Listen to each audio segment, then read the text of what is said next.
कहानी की शुरुआत होती है एक घने जंगल के बीच बहती एक तेज नदी से, जहां तीन लड़कियां एक इन्फ्लेटेबल बोट पर सवार होकर नदी की लहरों को चीरते हुए आगे बढ़ रही होती है। ये लड़कियां नदी की तेज लहरों का पूरा मजा ले रही थीं। वहीं नदी के किनारे एक छोटी बच्ची और उसका पिता खड़े होते हैं। वो छोटी बच्ची अपनी मम्मी को बोट चलाते देखकर बहुत खुश हो रही होती है। कुछ देर बाद ये लड़कियां बोट को किनारे लगाती हैं और मस्ती करते हुए अपनी एक साथी, जिसका नाम जूनो है, उसे पानी में गिरा देती हैं। बोट से बाहर आने के बाद बच्ची की मम्मी सैरा अपनी बेटी के पास जाती है।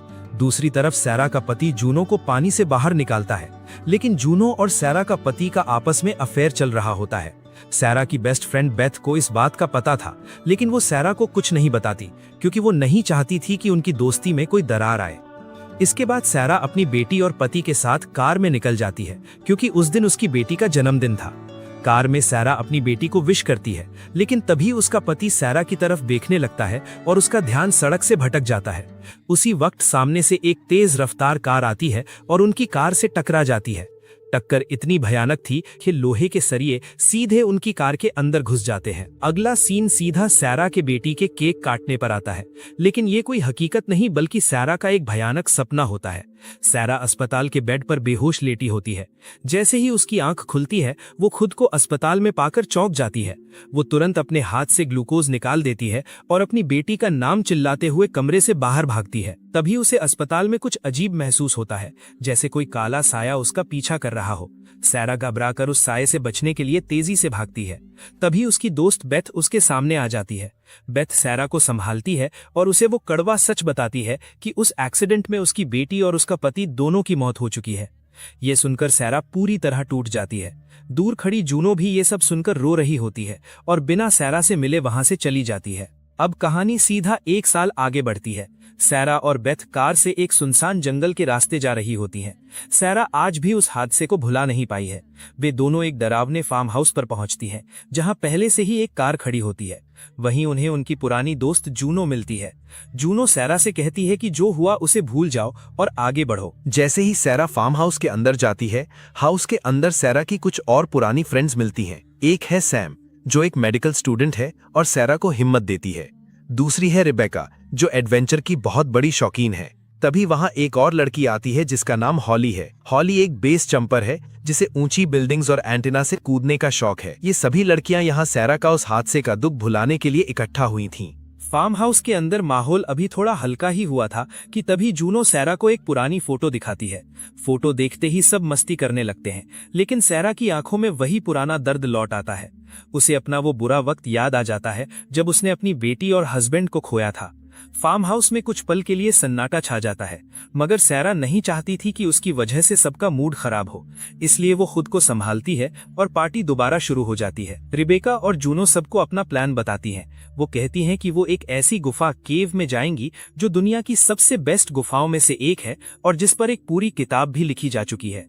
रात हो जाती है। हॉली बाहर बैठी होती है और जूनो उसके पास आकर कहती है कि कल बहुत मजा आने वाला है, मगर उन्हें क्या पता था कि उनका बुरा वक्त दरवाजे पर दस्तक दे रहा था। रात को सब लड़कियां एक दूसरे की टांग खींचती हैं और ट्रिप को एंजॉय करती हैं। सैरा को भी अब अपनी फ्रेंड्स के बीच अच्छा लगने लगा था और फिर सभी गहरी नींद में होते हैं। तभी रात के अंधेरे में अचानक सैरा की आंख खुल जाती है। उसे बाहर से कुछ अजीब आवाज सुनाई देती है। वो धीरे धीरे गेट की तरफ जाती है। तभी अचानक एक लोहे का सरिया उसके शरीर के आर पार हो जाता है। सैरा चीख कर उठ जाती है और उसे एहसास होता है कि ये सिर्फ एक भयानक सपना था। लेकिन क्या ये वाकई सिर्फ एक सपना था या कोई वार्निंग? सुबह होती है। जूनो वर्कआउट करके सबको जगाती है। रिबेका बाथरूम जाती है और ठंडे पानी के शावर से उसकी चीख निकल जाती है। सैरा अपनी दवाई खाती है और सब गुफा के लिए निकलने की तैयारी करती हैं। निकलने से पहले वो सब एक साथ फोटो लेती हैं, लेकिन उन्हें नहीं पता था कि ये उनकी आखिरी साथ वाली फोटो होगी। वे अपनी 2 कारों से सुनसान जंगल के रास्ते निकल जाती हैं, रेस लगाती हैं और खूब एंजॉय करती हैं। बेथ थोड़ी परेशान होती है, मगर जूनो उसे तसल्ली देती है कि रास्ता बिल्कुल सही है। वो ऑफ रोडिंग का मजा लेते हुए आगे बढ़ती हैं, मगर उनकी ये गलती उन्हें बहुत भारी पड़ने वाली थी। जहां रास्ता खत्म होता है, वे अपनी गाड़ियां रोक देती हैं और सामान उठाकर हेलमेट लगाकर पैदल चलना शुरू कर देती हैं। जूनो बताती है कि आगे एक नदी मिलेगी और उसके पास ही वो गुफा है। जूनो सबको अलर्ट रहने को कहती है, क्योंकि जंगल में खूंखार जानवर कभी भी हमला कर सकते हैं। थोड़ी दूर चलने के बाद उन्हें वही नदी मिलती है। रिबेका सबको समझाती है कि गुफा के अंदर सबको साथ रहना होगा, क्योंकि वहां सांस लेने में प्रॉब्लम हो सकती है और चट्टानों के गिरने का खतरा भी होता है। तभी उनकी नजर एक ऐसे मंजर पर पड़ती है जिसे देखकर उनकी रूह कांप जाती है। सामने एक मरा हुआ हिरण पड़ा होता है। हॉली उसकी वीडियो बनाती है, लेकिन किसी को ये समझ नहीं आता कि आखिर इस हिरण को मारा किसने है। ये एक साफ वार्निंग थी, लेकिन ये लड़कियां उसे अनदेखा करके आगे बढ़ जाती हैं। धीरे धीरे वो उस विशाल मैसिव गुफा के मुहाने पर पहुंच जाती हैं। गुफा बहुत बड़ी और डरावनी लग रही होती है। सब लड़कियां हिम्मत जुटाकर उस गुफा के अंधेरे में दाखिल होने के लिए तैयार होती है। जूनो रस्सी डालकर सबको ऑल द बेस्ट बोलती है और सबसे पहले उस गहरी गुफा में उतरती है। नीचे पहुंचते ही जूनो खुशी के मारे जोर से चिल्लाती है। उसका एक्साइटमेंट 7वें आसमान पर था। एक एक करके सभी लड़कियां नीचे उतरती हैं और गुफा की बनावट देखकर दंग रह जाती हैं। हॉली अपना कैमरा ऑन करती है और इस एडवेंचरस नज़ारे को रिकॉर्ड करने लगती है। लेकिन सैरा को सब कुछ इतना नॉर्मल नहीं लग रहा था। वो गुफा की दीवारों को गौर से देखती है तो उसे एक पत्थर पर इंसान के हाथ जैसा निशान दिखता है।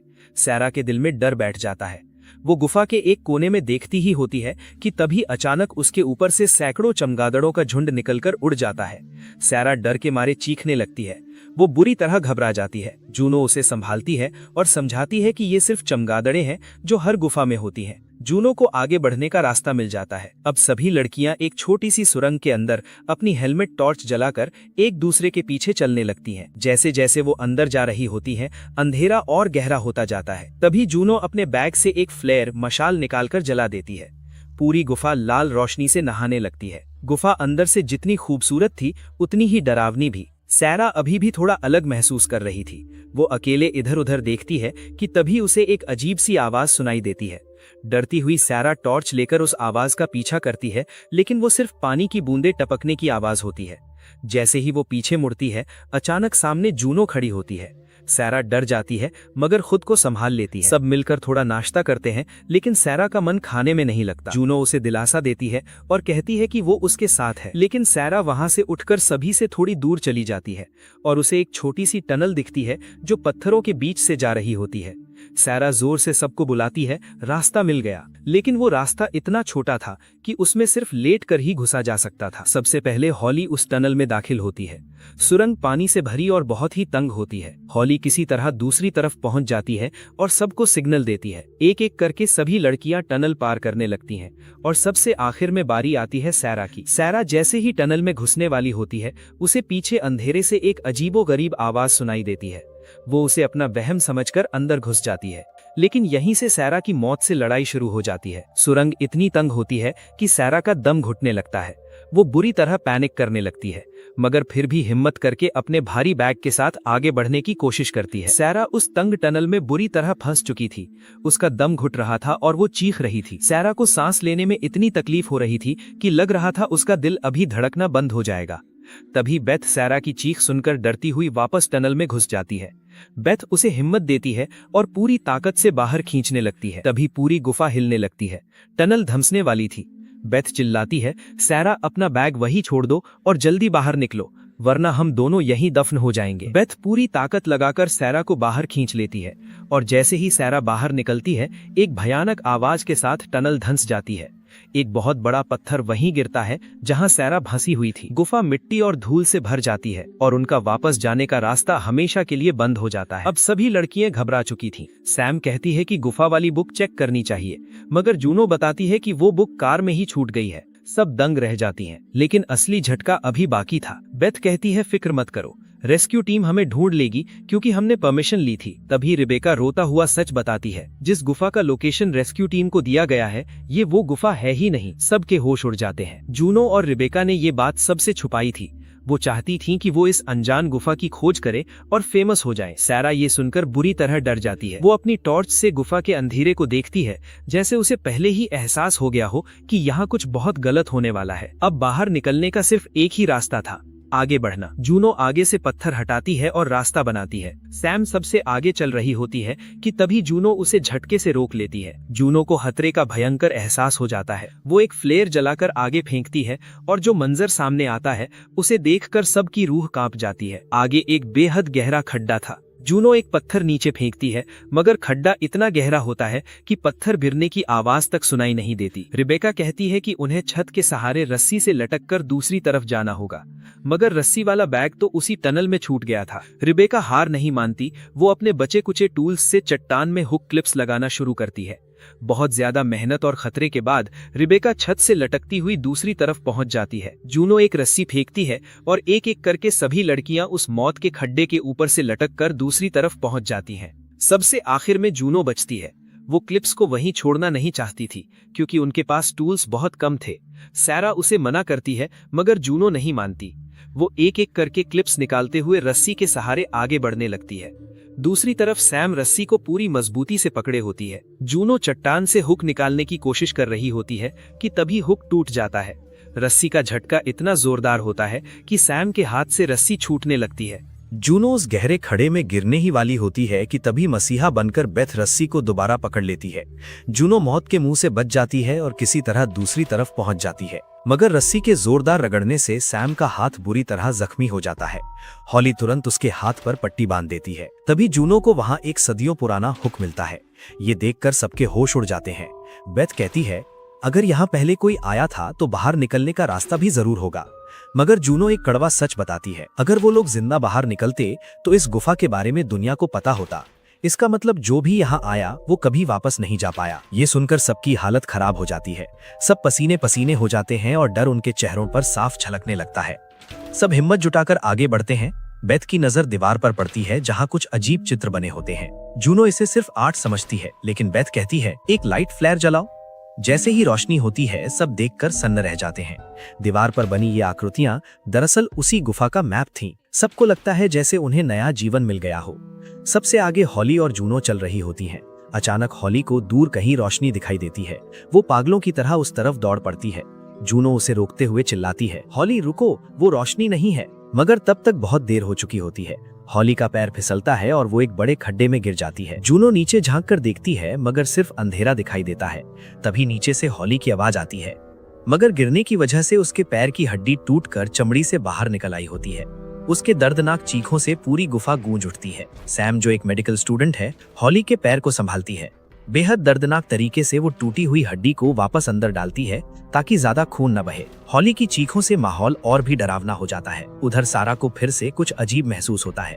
वो अकेले अंधेरी जगह की तरफ चली जाती है, जहां उसे एक बहुत पुराना हेलमेट मिलता है। तभी सारा को अजीब आवाजें सुनाई देती हैं। वो घबराकर अपनी टॉर्च घुमाती है और जो वो देखती है उससे उसका दिल बैठ जाता है।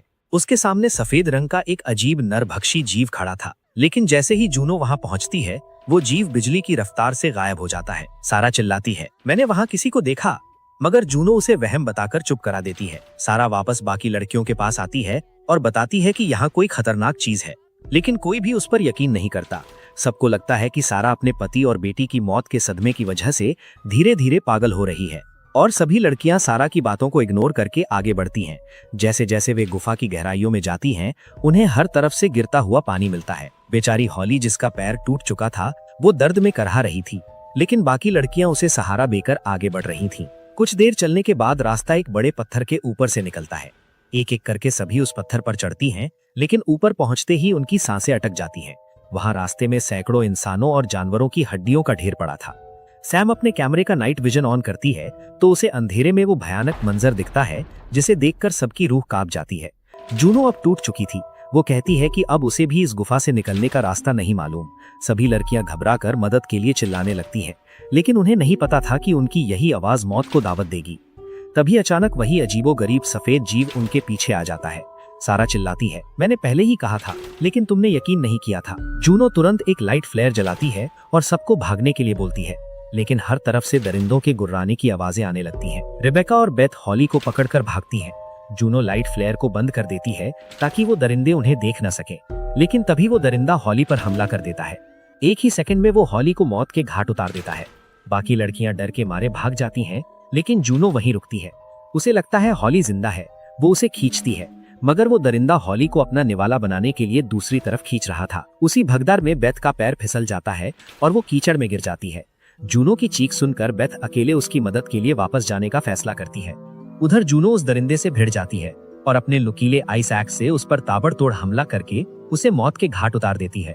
लेकिन तभी एक ऐसी गलती होती है जो सब कुछ बदल देती है। तभी जूनो के पीछे से किसी के कदमों की आहट आती है और डर के मारे जूनो बिना देखे अपना आइस एक्स घुमा देती है। वो कोई दरिंदा नहीं बल्कि उसकी अपनी दोस्त बेथ थी। आइस एक्स सीधा बेथ के गले में घुस जाता है। जूनो अपनी दोस्त को तड़पता देखकर पूरी तरह टूट जाती है। बेथ नीचे गिरती है और उसके हाथ में जूनो का लॉकेट आ जाता है। जूनो घबराकर बेथ को वहीं तड़पता छोड़कर वहां से निकल जाती है। गुफा के अंदर अब अफरा तफरी मच चुकी है। सब लड़कियां अलग अलग हो जाती हैं। सैम और रिबेका एक तरफ भागती हैं, मगर सारा अंधेरे की वजह से उनसे बिछड़ जाती है। हद तो तब हो जाती है जब सारा की हेलमेट लाइट भी दम तोड़ देती है। अब सारा के पास सिर्फ उसका कैमरा था। जैसे ही वो अपने कैमरे का नाइट विजन ऑन करती है, उसके होश उड़ जाते हैं। सामने इंसानी खोपड़ियों का ढेर पड़ा होता है। तभी सारा को उन खतरनाक दरिंदों के गुर्राने की आवाज सुनाई देती है। वो डर के मारे एक कोने में दुबक जाती है। कुछ ही देर में वो देखती है कि वहाँ सिर्फ एक नहीं बल्कि बहुत सारे दरिंदे हैं। वो दरिंदे मरी हुई हॉली की बॉडी पर जानवरों की तरह उस पर टूट पड़ते हैं। ये नजारा इतना घिनौना होता है कि सारा को उल्टी होने लगती है। उस आवाज से एक दरिंदा सारा की तरफ मुड़ता है, मगर सारा अपनी सांसें रोककर पत्थर बन जाती है। उसी वक्त जूनो सारा का नाम लेकर चिल्लाती है, जिसकी वजह से वो दरिंदा जूनो की तरफ भाग निकलता है। उधर सैम और रिबेका भी एक कोने में छुपी हुई थीं, जब वही दरिंदा उनके बिल्कुल ऊपर आ जाता है। लेकिन वे दोनों अपनी सांसें रोककर पत्थर बन जाती हैं। तभी सैम की नजर उस दरिंदे की आंखों पर पड़ती है और वो समझ जाती है कि ये बिल्कुल अंधे हैं। इन्हें दिखाई नहीं देता, ये सिर्फ आवाज सुनकर शिकार करते हैं, जिन्हें क्रॉलर्स कहा जाता है। जैसे ही क्रॉलर्स जाने वाला होता है, तभी अचानक सैम की घड़ी का अलार्म बजता है। क्रॉलर पागल होकर आवाज की तरफ लपकता है, मगर सैम होशियारी से घड़ी उतारकर दूर फेंक देती है। उधर जूनो की लगातार आती चीखों की आवाजें उन दरिंदों को अपनी तरफ खींच लेती हैं। दूसरी तरफ सारा अब एकदम अकेली रह गई है। उसके हेडलैम्प की बैटरी खत्म हो चुकी है, इसलिए वो अपने कैमरे के नाइट विजन मोड का इस्तेमाल करती है। तभी उसे वहाँ एक पुरानी फ्यूल कैन मिलती है। सारा अपना दिमाग लगाती है और मरी हुई हॉली के कपड़े फाड़कर उन्हें फ्यूल में भिगोकर एक मशाल तैयार करती है। अब मशाल की रोशनी में सारा डर को पीछे छोड़कर आगे बढ़ने लगती है। उधर सैम और रिबेका एक ग्लो स्टिक की हल्की रोशनी के सहारे हिम्मत करके अंधेरी गुफा में रास्ता ढूंढ रही थी। रिबेका आगे बढ़ते हुए सैम को इशारा करती है कि रास्ता साफ है, लेकिन उन्हें क्या पता था कि मौत उनके बिल्कुल ऊपर छत से लटकी हुई है। तभी अचानक एक खतरनाक क्रॉलर छत से सीधा रिबेका पर टूट पड़ता है। रिबेका अपनी जान बचाने के लिए चीखती है। वो दरिंदा उसे मारने ही वाला था कि तभी मसीहा बन जूनो वहां पहुंच जाती है। जूनो अपनी आइस एक्स से उस क्रॉलर पर हमला करके उसे मौत के घाट उतार देती है। रिबेका अपनी जान बचने पर खुशी से रोने लगती है और जूनो के गले लग जाती है। रिबेका रोती हुई जूनो से पूछती है, जूनो बाकी लड़कियां कहाँ हैं? तब जूनो एक बहुत बड़ा झूठ बोलती है। वो बताती है कि हॉली और बेथ को उन क्रॉलर्स ने मार दिया है और सारा का कुछ पता नहीं, वो कहीं गायब हो गई है। अपनी दोस्तों की मौत की खबर सुनकर रिबेका और सैम बुरी तरह टूट जाती हैं और रोने लगती हैं। रिबेका कहती है कि उन्हें यहाँ से तुरंत निकलना होगा, लेकिन जूनो, जिसके दिल में अभी भी सारा के लिए थोड़ी जगह बाकी थी या शायद कोई गहरा राज, जूनो कहती है, नहीं, हम सारा को छोड़कर यहाँ से नहीं जा सकते। उधर सारा अपनी बनाई हुई मशाल की रोशनी में आगे बढ़ रही थी। कुछ दूर चलने के बाद सारा की नजर रास्ते में पड़ी हुई बेथ पर पड़ती है। बेथ अभी भी जिंदा थी, लेकिन उसकी हालत बहुत खराब थी। सारा दौड़कर उसके पास जाती है। तभी बेथ एक ऐसा राज खोलती है जिसे सुनकर सारा के पैरों तले जमीन खिसक जाती है। बेथ बताती है, सारा, मेरी ये हालत किसी और ने नहीं बल्कि जूनो ने की है और वो मुझे यहाँ मरने के लिए तड़पता छोड़ गई है। सारा को पहले तो यकीन नहीं होता, उसे लगता है कि बेथ होश में नहीं है, मगर तभी सारा देखती है कि बेथ के हाथ में जूनो का वही लॉकेट है जो वो हमेशा पहना करती थी। बेथ बताती है कि ये लॉकेट जूनो को किसी और ने नहीं बल्कि सारा के हस्बैंड ने दिया था। जूनो और सारा के हस्बैंड का अफेयर चल रहा था। ये सुनते ही सारा का दिल तेज हो जाता है और उसका दिल टूट जाता है। बेथ बताती है, जूनो की किसी भी बात पर यकीन मत करना, अपना रास्ता खुद ढूंढना। तभी गुफा में उन खतरनाक दरिंदों के गुर्राने की आवाज गूंजने लगती है। सारा बेथ को उठाने की कोशिश करती है और कहती है कि हमें निकलना होगा, लेकिन बेथ हार मान चुकी थी। वो तड़पते हुए बताती है, सारा, मैं अब नहीं चल सकती, मुझे मार दो, मुझे और नहीं तड़पना। सारा के होश उड़ जाते हैं, मगर बेथ की हालत देखकर वो समझ जाती है कि अब उसे बचाया नहीं जा सकता। रोते हुए सारा अपनी हिम्मत जुटाती है और अपने नुकीले आइस एक्स से बेथ को मौत की नींद सुला देती है। बेथ की मौत के गम में सारा वहीं बैठकर रो रही होती है। तभी अचानक पीछे से एक क्रॉलर का छोटा बच्चा सारा पर टूट पड़ता है, लेकिन अब सारा वो पुरानी डरपोक लड़की नहीं रही थी। उसका दर्द अब भयानक गुस्से में बदल चुका था। वो पलटकर उस बच्चे पर हमला करती है और उसे खत्म कर देती है। जैसे ही सारा आगे बढ़ती है, वहाँ उस बच्चे की माँ क्रॉलर मादा आ जाती है।